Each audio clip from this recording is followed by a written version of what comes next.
you've been in a few very notable comic book movies, if not Wolverine, in recent years. I spoke to you a few years back, and I'm going to reiterate what I said to you then.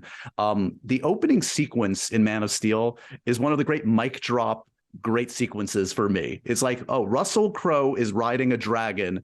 I am so in for whatever this is going to be. Take me with you, Zack Snyder.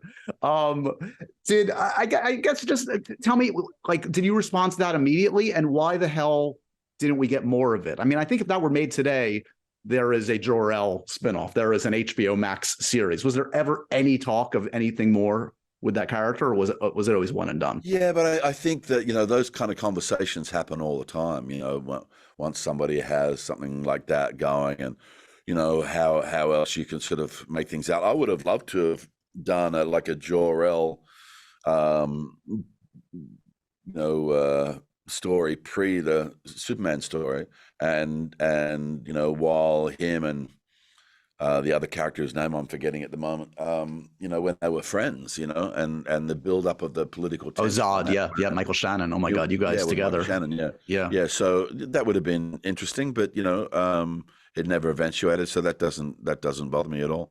I found that script very heavy going, I have to say. They did the big studio security thing with that, where they they flew somebody to Australia carrying the script, on red paper. They're watching you, the whole thing. Yeah, one single copy, but I kept having to stop and go back and read it. So I kept that poor person hanging around my house for about 6 or 7 hours that day, because I kept going back and reading pages again to understand where I was. And to be completely honest, I'm not sure I fully understood it once I finished it either. But what I did understand was what they wanted me to do, and which was play Superman's dad. And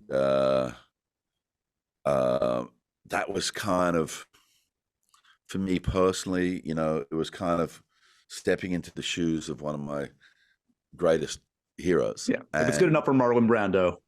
Well, still, I was old enough by then to actually accept something like that with a little sort of, warmth or whatever, So I did it for me. I did it for my own reasons. I did it it was my way of honoring, one of the greatest actors that's ever existed,